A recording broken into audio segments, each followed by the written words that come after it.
الحمد للہ رب العالمین والصلاة والسلام علی سید الانبیاء والمرسلین نبینا محمد وعلی آلہ وصحبہ اجمعین، اما بعد۔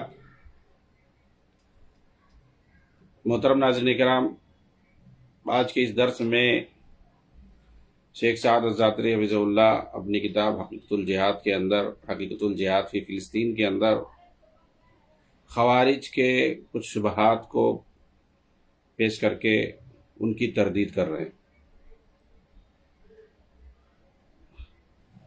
چنانچہ کہتے ہیں کہ ان شبہات کی تردید کرنے سے پہلے مناسب سمجھتا ہوں کہ ان شبہات کی اصل بنیاد کو واضح کر دوں، اور وہ یہ ہے کہ ایسے شبہات پیدا کرنے والے، یہ آپ دیکھیں گے اس وقت بھی سوشل میڈیا پہ اس بیماری میں جو مبتلا ہوتے ہیں ان کے شبہات عام طور سے ایسے ہوتے ہیں جو کتاب و سنت سے دور ہوتے ہیں، کہ اگر کوئی قرآن و حدیث کا پڑھنے والا ہوگا، نبی صلی اللہ علیہ وسلم کی سیرت، صحابہ کی سیرت سے واقف ہوگا، تو وہ ایسے شبہات کرے گا، پھیلائے گا ہی نہیں۔ اس کی واضح ایک مثال دیتا ہوں۔ جیسے یہ لوگ ایک شبہ پھیلاتے ہیں کہ مجاہد کے خلاف کوئی عالم فتویٰ نہیں دے سکتا ہے۔ ارے وہ مجاہد بنا کیسے؟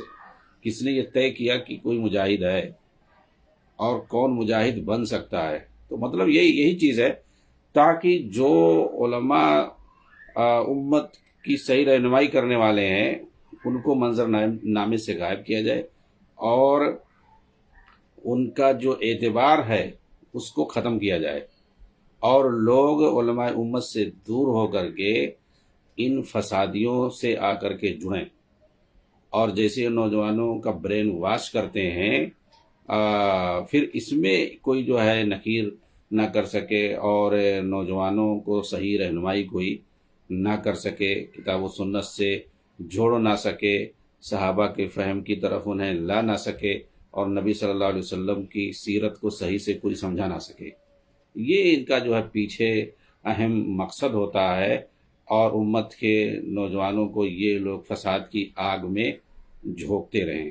تو ان کے شبہے سے یہی مقصد ہے، اور کوئی مقصد نہیں ہے۔ وہی کہہ رہے ہیں کہ دراصل کتاب و سنت کے واضح نصوص سے شرعی احکام مستنبط کرنے کی ان کی یہاں کوئی صلاحیت نہیں ہوتی ہے، حالانکہ فقہ دین کی بنیاد اور یہی اساس ہے کہ آدمی شرعی نصوص سے احکام مستنبط کرنے کی صلاحیت پیدا کرے۔ یہ کب ہوگا؟ جب اس کے لیے آدمی سفر کرے گا علم حاصل کرنے کے لیے۔ فلولا نفر من کل فرقۃ منهم طائفہ لیتفقہوا فی الدین۔ تو تفقہ فی الدین حاصل کرنے کے لیے، علم کو سمجھنے کے لیے، دین کو سمجھنے کے لیے، کہ قرآن و حدیث کو صحیح سے سمجھنے کے لیے، پڑھنے کے لیے، اس کے لیے سفر کرنا پڑے گا۔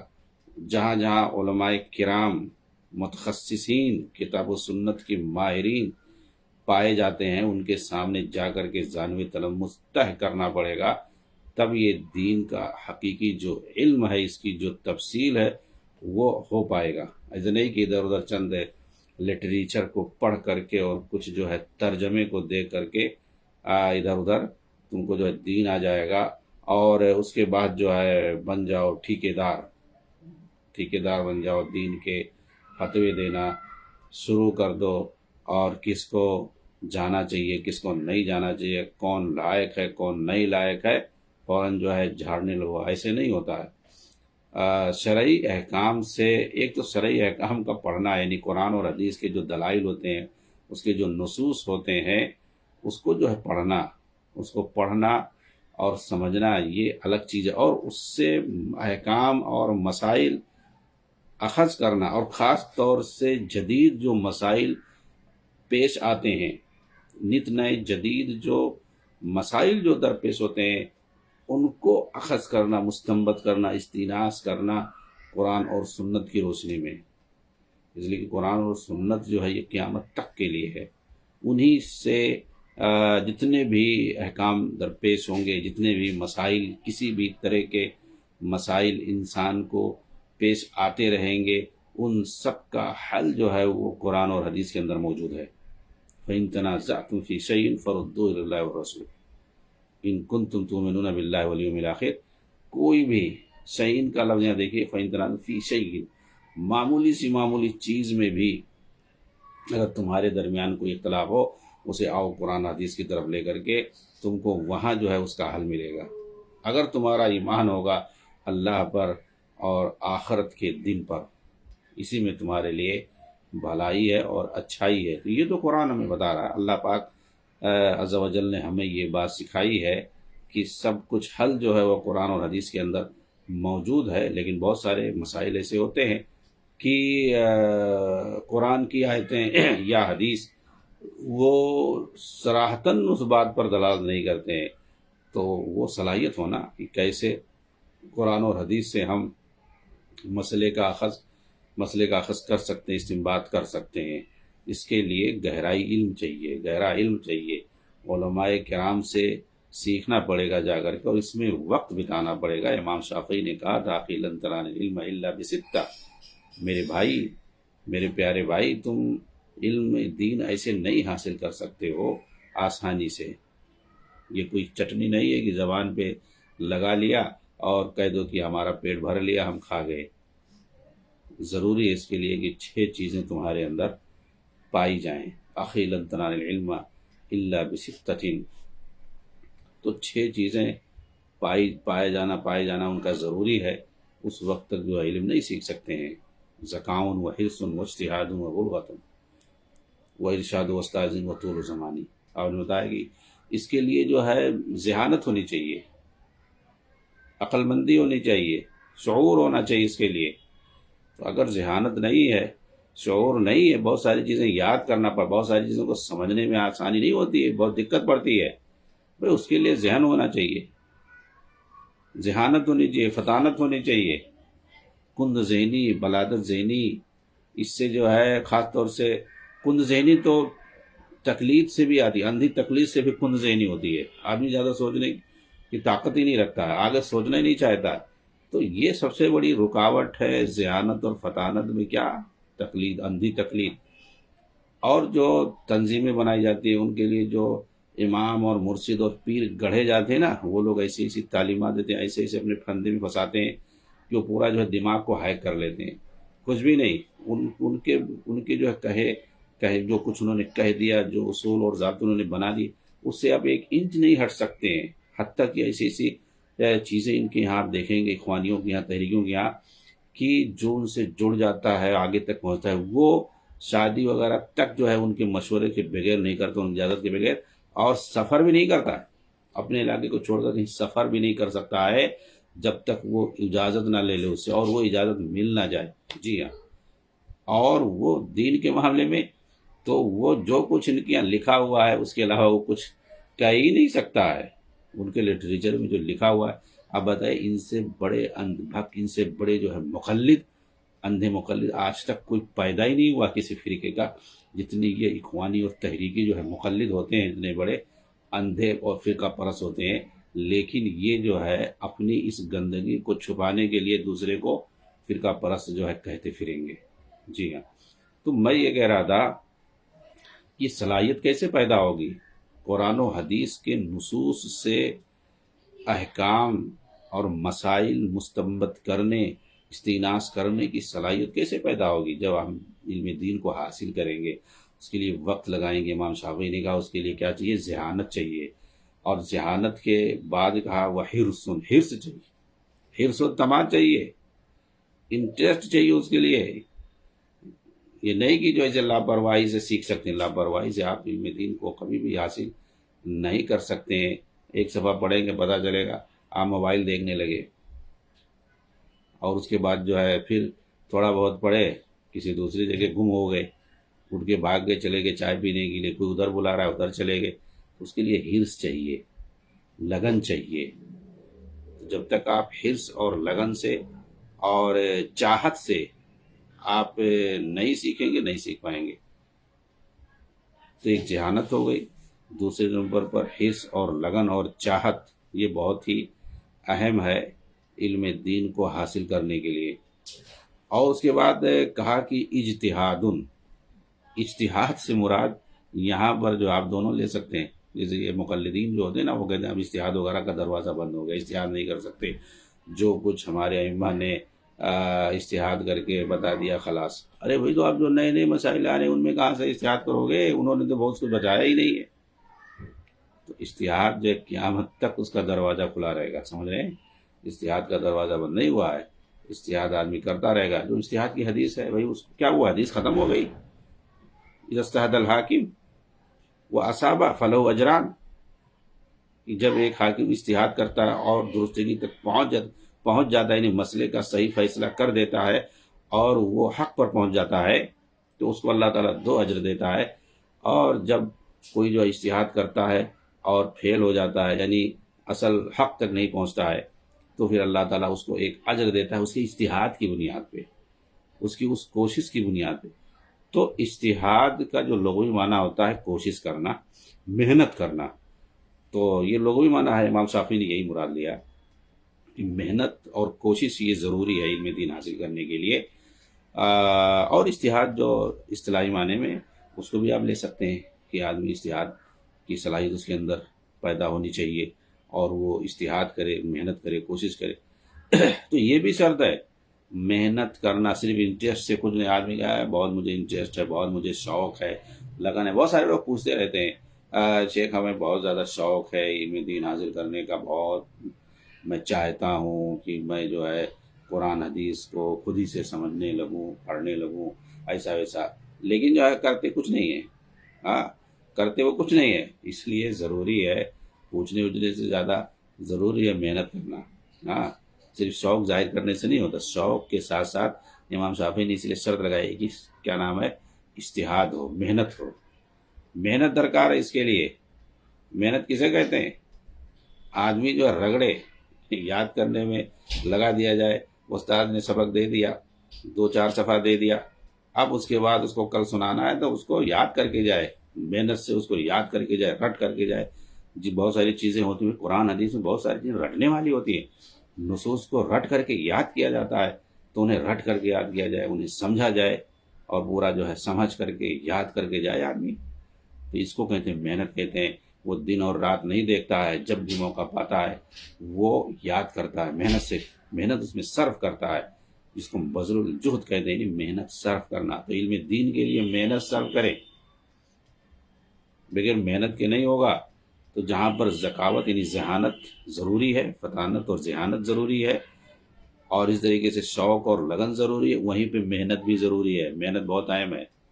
صرف ظاہر کرنے سے نہیں ہوگا کہ بظاہر آدمی بولتا رہے میں تو بہت شوق رکھتا ہوں، لیکن کرے کچھ نہ، کرتا کچھ نہیں ہے. اس کا ہاتھ نہیں ہل رہا ہے، اس کی زبان نہیں ہل رہا ہے، زبان نہیں ہل رہی ہے وہ، تو کیا اس کو کہیں گے بھائی؟ کہنے سے تھوڑی ہوتا ہے کہ بہت انٹرسٹڈ ہے. محنت کرو، محنت کرو. محنت جب عملی میدان میں آؤ سامنے، تو محنت بہت ضروری چیز ہے.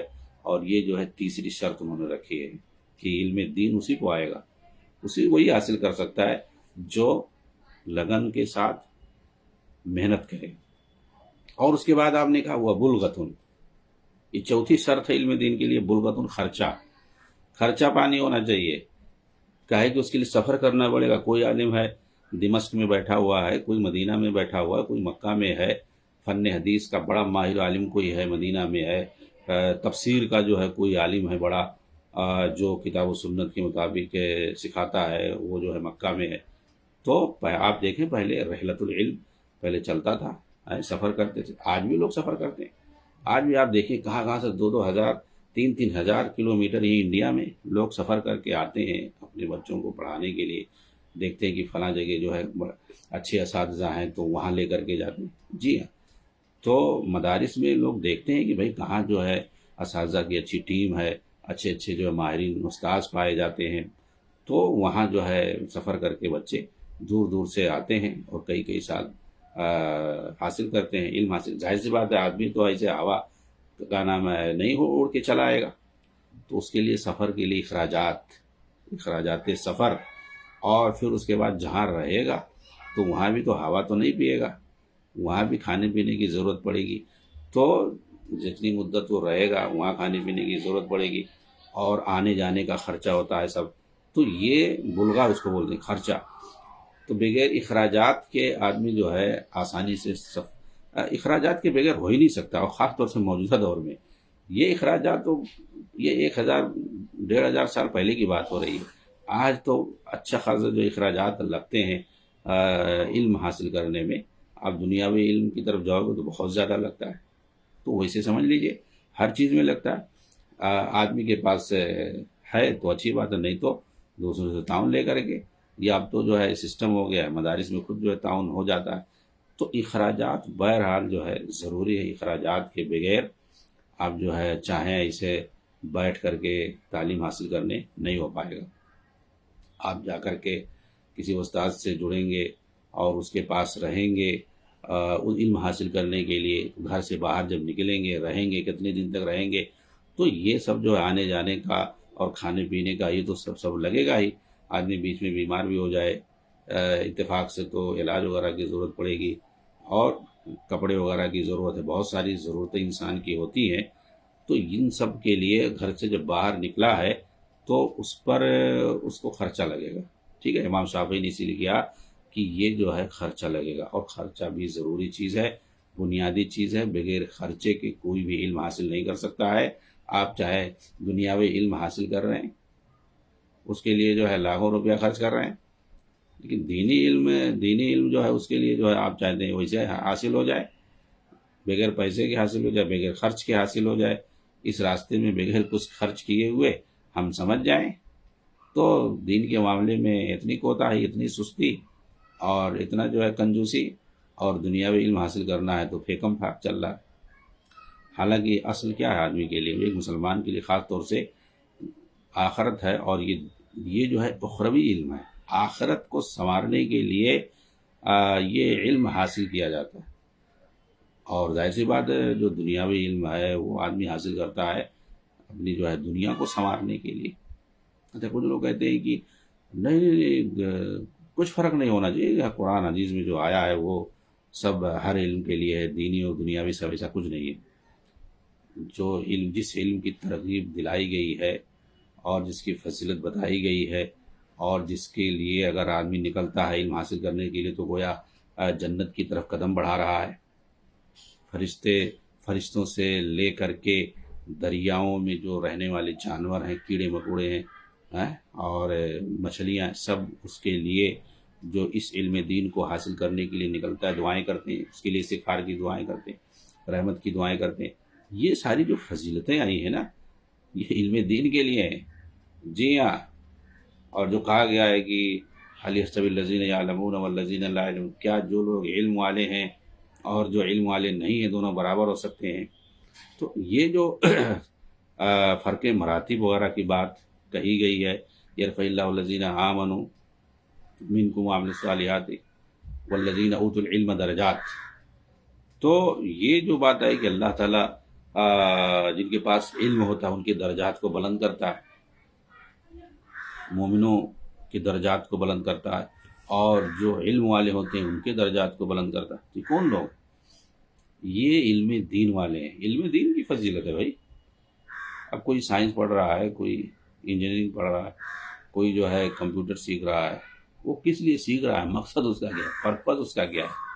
یہ دیکھا جائے گا نا بھائی. وہ اس لائن میں آ رہا ہے تو وہ اپنی دنیا کو بنانے کے لیے آ رہا ہے، اور ایک آدمی اپنی دنیا کو نہیں، آخرت کو بنانے کے لیے آ رہا ہے. آخرت کے لیے سیکھ رہا ہے، وہ اپنا بھی فائدہ اٹھائے گا اور اس طریقے سے اپنے گھر والوں کو بھی فائدہ پہنچائے گا، اپنے بال بچوں کو اس سے دینی علم کے ذریعے سے، اور دوسروں کو بھی فائدہ پہنچائے گا. سب کے لیے حکم ہے، اپنے معاشرے اور سماج کو، دنیا والوں کو بھی فائدہ پہنچائے گا جب دینی علم حاصل کرے گا. اور سب یہ جو علم فائدہ پہنچائے گا اور فائدہ حاصل کرے گا، یہ کون سا فائدہ ہے؟ اس سے کون سا فائدہ مراد ہے؟ اخروی فائدہ مراد ہے. تو اخروی فائدہ اور دنیاوی فائدہ دونوں میں فرق ہے. مطلب دینی اسلام کے اندر منع نہیں ہے کہ دنیاوی علم نہیں حاصل کر سکتے ہیں، منع نہیں، حاصل کر سکتے ہیں، لیکن جو فضیلت کی بات ہے اور جس کی سعادت کی بات ہے، افضلیت کی بات ہے، وہ کون سا ہے؟ وہ دینی علم ہے. اور جس کی فضیلت آئی وہ دینی علم ہے اور اخروی علم ہے، اور یہ تقسیم کی جائے گی اور یہ فرق بتایا جائے گا تاکہ علم دین کی اور علماء دین کی اہمیت رہے، اس کی فضیلت باقی رہے، اور علماء دنیا جو ہیں دنیاوی علوم کے جو ماہرین ہیں، اچھی بات ہے، ہونا بھی چاہیے، تو یہ فرق باقی رہے کہ یہ جو ہے دنیاوی علماء ہیں اور یہ دینی علماء ہیں، یہ دین کے علماء ہیں، یہ دنیا کے علماء ہیں، دونوں کا فرق رہنا ضروری ہے، سمجھ رہے ہیں؟ اور یہاں پر بھی جس علم کی بات ہو رہی نہیں کہ امام صاحب نے جو کہا کہ علم حاصل کرنے کے لیے یہ چیزیں ضروری، یہاں مراد انہوں نے دینی علم کو لیا ہے۔ اور دیکھیے قرآن کے اندر بھی اللہ تعالیٰ نے کہا کہ کچھ لوگوں کو ہونا چاہیے جو باہر نکلیں اور پھر وہ جا کر کے دین کا علم حاصل کریں، دین کے اندر تفقہ حاصل کریں، لِتَفَقَّهُوا فِي الدِّينِ، صاف صاف اللہ تعالیٰ نے فرمایا، اللہ کے رسول نے فرمایا کہ مَن يُرِدِ اللَّهُ بِهِ خَيْرًا يُفَقِّهُ فِي الدِّينِ، اللہ تعالیٰ جس کے ساتھ خیر کا ارادہ فرماتا ہے اس کو دین میں جو ہے سمجھ عطا کرتا ہے، دین کی سمجھ عطا کرتا ہے، دین کا علم اس کو اللہ تعالیٰ عطا کرتا ہے، اللہ تعالیٰ جس کے ساتھ خیر اور بھلائی کا ارادہ کرتا ہے۔ بخاری شریف کی حدیث ہے، ہاں، مَن يُرِدِ اللَّهُ بِهِ خَيْرًا يُفَقِّهُ فِي الدِّينِ، ظاہر سی بات ہے امام صافی جو کہنا چاہتے ہیں وہ علم دین مراد ہے، اور اس کے لیے 4 چیزوں کو بتایا انہوں نے۔ اس کے بعد جو 5ویں چیز شرط ہے وہ بہت اہم ہے، اسی میں جو ہے لوگ پریشان ہو جاتے ہیں، ہاں، اور خاص طور سے جو بردر قسم کے لوگ ہوتے ہیں نا، جو چاہتے ہیں کہ ترجمہ سے اپنا جو ہے پروفیشن چھوڑ کر کے علم دین کا جو میدان ہے نا بہت آسان ہے، اور خاص طور سے موجودہ دور میں سوشل میڈیا ہے۔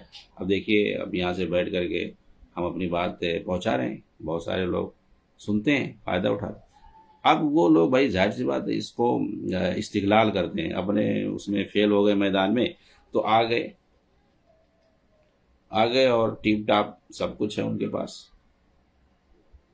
اور جو کچھ ادھر ادھر سے ترجمہ پڑھ کے ادھر ادھر دوسرے لوگوں کی کیسٹیں سن کر کے دین کے ٹھیکیدار بنا کے فتویٰ دینے لگے اور بتانے لگے، اور ان کو معلوم ہے کیسے جو ہے فالوور بڑھتے ہیں، لاکھوں لوگ کروڑوں فالوور اپنے بڑھا لیے، اپنا جو ہے پڑھا رہے ہیں، سکھا رہے ہیں دین کے نام پہ۔ اب ان کو وہاں جو فائدہ نہیں ہوا تھا یہاں ہو رہا ہے، تو کیوں جو ہے وہاں جائیں گے اپنے پروفیشن میں، وہاں سے تو ایسے ناکام ہو کر کے آئے۔ اب یہاں جو ہے کوئی بولنے والا نہیں ہے۔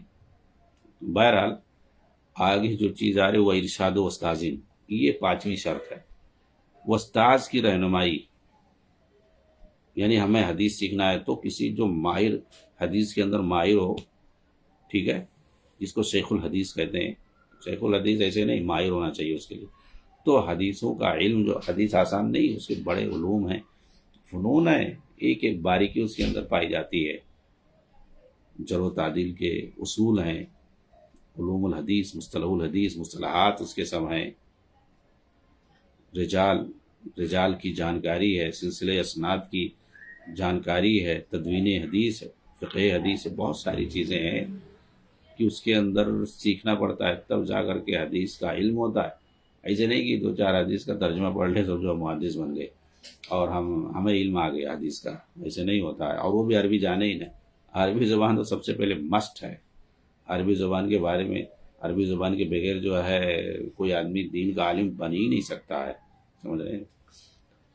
تو استاذ کی رہنمائی ضروری ہے، صرف جو ہے ادھر ادھر کتابوں کا لائبریریوں میں مطالعہ کر لینے سے یا پڑھ لینے سے 2-4 کتاب، خاص طور سے بہت سارے لوگ لٹریچر پڑھ لیتے ہیں ادھر ادھر کا، اور جو ہے اپنے آپ کو عالم دین ثابت کرتے ہیں یا اپنی کرتوتوں سے ثابت کرتے ہیں، گرچہ اپنے آپ کو عالم نہیں کہتے، عالم نہیں کہتے، مسٹر بردر اس طریقے سے اپنا کچھ کہیں گے، لیکن ظاہر یہی کریں گے کہ مطلب ہم دین کے ٹھیکیدار ہیں، اور جو اصل علماء ان کی برائی کریں گے۔ کتنے لوگ شکایت کرتے ہیں کہ جو ہے وہ ایسا کہتے ہیں کہ اصل دین کا کام ہم کر رہے ہیں، جو مولوی ہیں وہ تو فرقہ پرستی میں پڑے ہوئے ہیں، ایسا وہ کچھ نہیں کر رہے ہیں، اور دیکھو یہ بریلیوں سے مناظرہ کرنا ہے، ہم لوگ مناظرہ کرتے ہیں، شیعوں سے ہم مناظرہ کرتے ہیں، ملحدوں سے ہم مناظرہ کرتے ہیں، ان سے ہی تو مطلب یہ ہے کہ پورے طرح سے وہ لوگ ٹھیکہ لے رکھے ہیں دین کا، اور جو علماء دین کا علم حاصل کرتے ہیں اور اس میدان میں جڑے ہوئے ہیں کسی نہ کسی طریقے سے، فیلڈ میں اور زمین پر لوگوں کو دین کی جو ہے تعلیم دے رہے ہیں، مدرسوں کے ذریعے سے، مساجد کے ذریعے سے اور دیگر جو ہے پروگراموں کے ذریعے سے، جو ریئل زمین پر جو لوگ کام کر رہے ہیں، جو علماء ہیں، ائمہ ہیں، یہ لوگ ان کی برائی کرتے ہیں، حالانکہ ان میں کوئی ایک بھی اس لائق نہیں ہوگا کہ کہیں آ کر کے عربی مدرسے میں پڑھا سکے بچوں کو، یا کسی مسجد میں آ کر کے پوری ذمہ داری سنبھال سکے۔ کوئی بھی، ظاہر سی بات ہے، اگر کوئی مسجد میں کوئی ذمہ داری نہیں سنبھال سکتا ہے امامت اور خطابت کی، کہ جو وہاں رہ کر کے نماز کی امامت کرائے اور خطبہ دے اور جو ہے درس دے، لوگوں کو دین کی بات سمجھائے، اور اگر کسی کے پاس اشکالات ہوں تو ان کو سمجھائے، نہ مسجد میں ان کے پاس اہلیت ہوتی ہے کہ وہ سنبھال لیں مسند،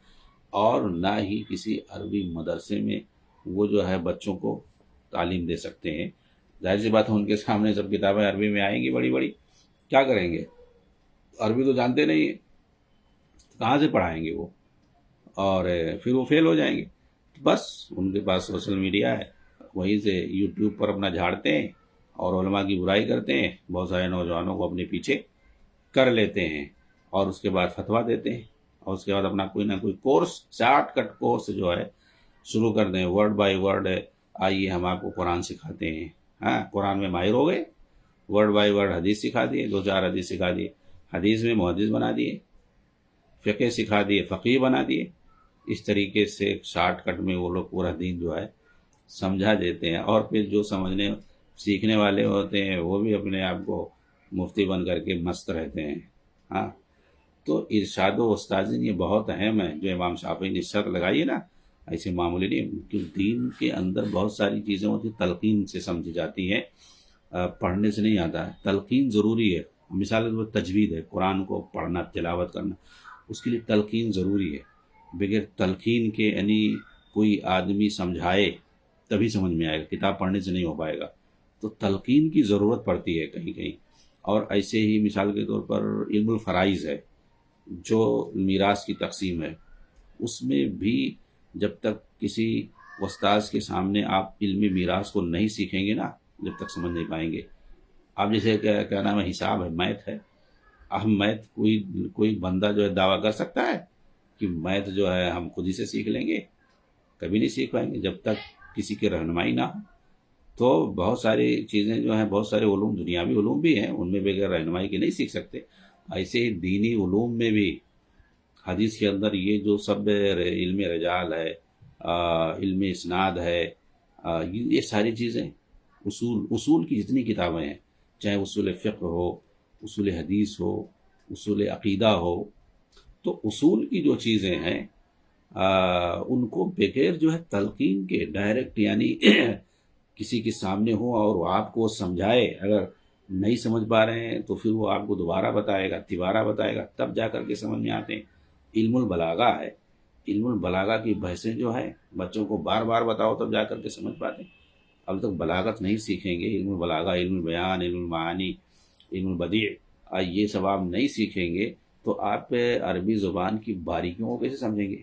قرآن اور حدیث کے جو الفاظ ہوتے ہیں، اس کے جو جملے ہوتے ہیں، اس کی اہمیت، اس سے یہاں کیا مراد لیا گیا، تو جب آدمی علم البلاغہ پڑھتا ہے تو ان کی باریکیوں کو سمجھتا ہے، اور یہ بغیر تلقین کے کوئی نہیں سیکھ پائے گا۔ بلاغہ کی کوئی کتاب اٹھا کے دے دو، عربی زبان بھی اچھی طرح سے جانتا ہو، پھر بھی جو نہیں سیکھ پائے گا، نہیں سمجھ پائے گا۔ تو تلقین کی ضرورت ہوتی ہے تو علم دین کو حاصل کرنے کے لیے، اسی لیے ارشاد و استاذ کی رہنمائی ضروری ہے۔ وطول و زمانی، یہ آخری شرط ہے، ایک لمبی مدت، ایک مدت درکار ہے اس کے لیے۔ ہاں، شارٹ کٹ کورس سے نہیں چلے گا کہ 4 مہینے میں آؤ سیکھ لو، 2 مہینے میں سیکھ لو، 1 مہینے میں سیکھ لو، 6 مہینے میں سیکھ لو، اس کے لیے وقت درکار ہے۔ ایسے نہیں ہوتا ہے، لوگ جو ہے 15 سال، 20 سال جو ہے اس میدان میں صرف کرتے ہیں، ہاں، شروع سے لے کر کے آخر تک، تب جو ہے دین کی جو ہے صلاحیت پیدا ہوتی ہے، کچھ دین کا علم انہیں حاصل ہوتا ہے چوطرفہ طریقے پر۔ کوئی ایک حدیث آدمی دیکھتا ہے تو جو علم حاصل کیا رہتا ہے نا، صرف اسی کو سے فیصلہ نہیں کرتا، اس کے سامنے اور بھی حدیث ہیں۔ اس لیے آپ دیکھیں گے جو جتنے گہرا عالم ہوگا، اس کے پاس دین کی گہرائی سے علم ہوتا ہے تو اس کے سامنے کوئی حدیث پیش کر کے اسکال پیش کرتے ہیں کہ دیکھیے اس میں ایسا آیا اللہ کے رسول نے فرمایا، تو پھر اس کے سامنے وہ ساری حدیثیں گھوم جاتی ہیں جو اس کے متعلق اس سے ریلیٹڈ اور حدیثیں ہوتی ہیں، وہ ایسے فوراً فیصلہ نہیں کر دیتا ہے، وہ سب سوچتا ہے ہاں اس طریقے سے بھی حدیث آئی ہوئی ہے، بھائی اس طریقے سے بھی حدیث آئی ہوئی ہے، تو اب کیا کریں گے؟ تو دونوں میں تطبیق دے کر کے تو کوئی ایک نتیجہ نکالتے ہیں استنباط کر کے کہ اس کا مطلب یہ ہے کہ کبھی یہ بھی ہو سکتا ہے، کبھی یہ بھی ہو سکتا ہے، اور اس کا کوئی ایک مجموعی حل نکال کر کے تب جو ہے سنجیدگی کے ساتھ اس کا جواب دیتے ہیں۔ لیکن جو بس کہیں ایک حدیث پا گیا، اس کا ترجمہ لکھا ہوا دیکھ کر کے آگے بیٹھ گیا اور اسی کو لے کر کے فتویٰ دے دیا، آدمی کیا کرے گا؟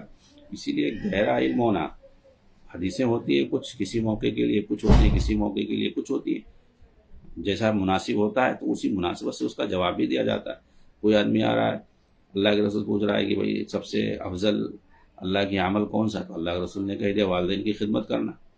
کسی نے آ کر کے پوچھا اللہ کے رسول سب سے افضل عمل کیا ہے؟ اللہ کے رسول نے کہہ دیا کہ اللہ کی راہ میں جہاد کرنا۔ اب ایک آدمی آئے بولے کہ دیکھو سب سے افضل عمل دین کے اندر بتایا گیا ہے جہاد فی سبیل اللہ، یہ سب سے افضل عمل ہے۔ اب وہ اتنا پرچار کرتا ہے اس کا جسے وہ نماز روزے حج زکوٰۃ سے بھی افضل ہو، جو دین کے ارکان ہیں، بنیادی ارکان ہیں جی۔ تو جو خارجیت کا شکار ہوتے ہیں اسی مسئلے کو لے کر کے نماز روزے سے بھی زیادہ اہم بتانا شروع کر دیتے ہیں، اور اسی کو لے کر کے وہ سب حتیٰ کہ کہہ دیتے ہیں کہ دین جو ہے اور کسی چیز کا نام ہی نہیں ہے اور تو مروجہ مذہب ہے۔ آپ ڈاکٹر اسرار کی تقریریں سنو، سمجھ میں نہیں آئے گا کہ آدمی نماز روزہ کرے یا نہ کرے، جی ہاں کہتے ہیں تو دین ہے ہی نہیں۔ اس طریقے سے مذہب کے طور پر، رسم و رواج کے طور پر تو ہر دھرم میں پایا جاتا ہے، کچھ نہ کچھ آدمی عبادت کرتا ہی ہے، چاہے عیسائی ہوں، یہودی ہوں، یا اسی طریقے سے ہندو ہوں، سکھ ہوں، ویسے مسلمان بھی آج ہیں، اپنا جو ہے کچھ مروجہ چیزیں ہیں دین کے نام پہ بتا دیا گیا ہے، وہ لوگ عمل کر رہے ہیں، حالانکہ وہ دین نہیں ہے، دین تو کچھ اور ہے۔ یہ اصل مسئلہ ہے، کیونکہ یہ لوگ کیا تھے؟ ڈاکٹری پیشہ میں زندگی بھر رہے، اس کے بعد جو اپنا دیکھا پھیل ہے میدان، چلے آئے، کچھ عربی پڑھی اور آ کر کے جو ہے کود پڑے، فوراً تبلیغ کرنا شروع کر دے، تو کیا کریں گے؟ میں جو ہے ابھی جو ہے 5 منٹ کی تقریر سن رہا تھا اس سے پہلے، 5 منٹ میں اتنی بھیانک ان کی جو ہے غلطیاں، اصول کی غلطیاں، عقیدے کی غلطیاں، منہج کی غلطیاں، 5 منٹ میں ہمارے خیال 10 جو ہے غلطیاں بھیانک انہوں نے کی ہیں۔ تو ایسے جو ہے اور لوگ سنیں گے اور سنجیدگی سے ایسا لگ رہا ہے کہ جو ہے کوئی اور ہے ہی نہیں عالم ان کے سامنے، 10 غلطیاں، وہ بھی عقیدے کی، منہج کی غلطیاں، کیوں؟ قرآن اور حدیث کو صحیح سے نہ سمجھنے کا نتیجہ۔ ہاں، اور اسی لیے بندہ جو ہے کمزور اور ضعیف حدیثوں کو موضوع من گھڑت روایتوں کو بھی پیش کرتا ہے، اور اس سے جو بھیانک نتیجہ اخذ کرے گا۔ لوگ سمجھیں گے ارے یہ تو آج تک علماء نے بتایا ہی نہیں، اور خود بندہ کہتا آج تمہارے علماء نے یہ سب کہا ہی نہیں۔ ایسی جو بھیانک غلطیاں، اور لاکھوں کروڑوں جو فالوور، ماشاء اللہ کیا پیش کیا، آج تو کسی نے فرمایا ہی نہیں، ایسا کچھ بتایا ہی نہیں، اللہ تعالیٰ جو ہے کروڑ جو ہے جنت میں جگہ دے، سب جو ہے واہ واہی لے رہے ہیں۔ اور کیا 5 منٹ کی تقریر نہیں سنایا، 5 منٹ کی کلپ ہے، اس کے اندر 10 جو ہے عقیدے کی غلطیاں، خامیاں، کیا ہے اسے گمراہ کیا جا رہا ہے شیطان، یہ پورا جو ہے شیطان وسوسہ ڈلاتا ہے اور لوگ جو ہے فالو کرتے چلے جاتے ہیں۔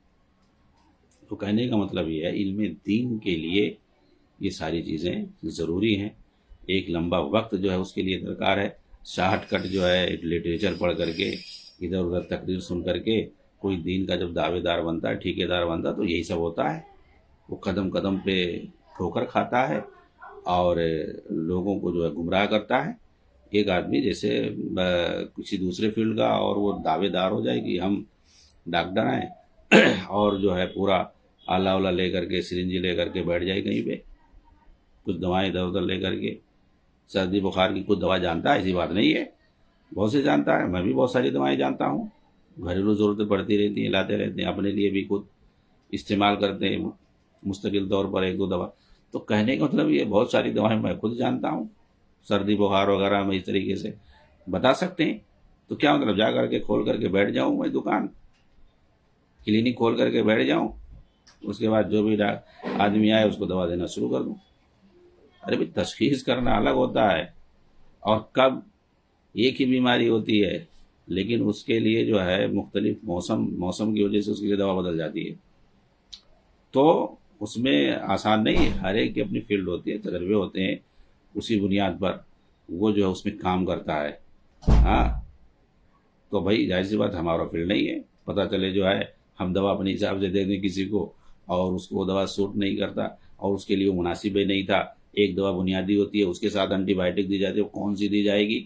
ظاہر سی بات ہے بہت ساری چیزیں ہوتی ہیں، آپ نے جو کچھ دوسرا لکھ دیا اور پتہ چلا اس کی بیماری صحیح ہونے کے اور مزید بیماری بڑھ گئی، جوں جوں دوا کی مرض بڑھتا رہا۔ تو بھائی یہ لوگ کیا کرتے ہیں؟ یہی ہے، لیکن یہ دین کا معاملہ ہے، اس میں جو ہے کوئی کچھ نہیں کہتا ہے، چاہے جو آؤ اپنا جو ہے دکان کھول کر کے بیٹھ جاؤ، سامنے جو ہے ٹیبل پہ قرآن کی کچھ کتابیں رکھ لو، تفسیر رکھ لو، کچھ حدیث رکھ لو اونچی اونچی، ماشاءاللہ دیکھنے میں لگے گا بہت بڑے عالم ہے، اوپر جو ہے تھوڑا صافہ وافہ اچھے سے باندھ لو، ہاں، اور جبہ کبا پہن لو اور ٹیبل پر بڑی بڑی کتابیں رکھ لو، بخاری کی رکھ لو، صحیح مسلم کی رکھ لو، اور بھی دیگر جو فقہ کی کتابیں لکھ رکھ لو، کیا چلے گا پتہ؟ ہاں تو ایسے تھوڑی ہوگا، پتہ چلے گا، گمراہی پھیلاؤ گے، لوگ جو پتہ چلے گا وہ علم سیکھ رہے ہیں اور تم ان کو اندر سے گمراہ کر رہے ہو، 5 منٹ بول کر کے 50 جو ہے بدعقیدگیاں اور گمراہیاں پھیلاؤ گے، یہی ہوگا بھائی۔ اس لیے جو ہے ایسے لوگوں سے دھوکہ نہیں کھانا چاہیے۔ تو اصل آج جو ہے میں خوارج کے شبہات بیان کرنے جا رہا تھا لیکن وہ ہوا نہیں، ٹھیک ہے، ادھر ادھر کی جو بنیادی باتیں تھیں ان کا ایک پیراگراف تھا، اسی میں بات رہے گی، امام شافعی کا قول آ گیا، تو یہ سیشن جو ہے اسی پر ختم ہوگا انشاءاللہ۔ ان کے جو خوارج کے جو شبہات ہیں اور شیخ نے جو اس میں بیان کیے ہیں، شیخ صادر زعتری حفظہ اللہ نے، تو انشاءاللہ اگلے درس میں اس کو دیکھا جائے گا۔ السلام علیکم ورحمۃ اللہ وبرکاتہ۔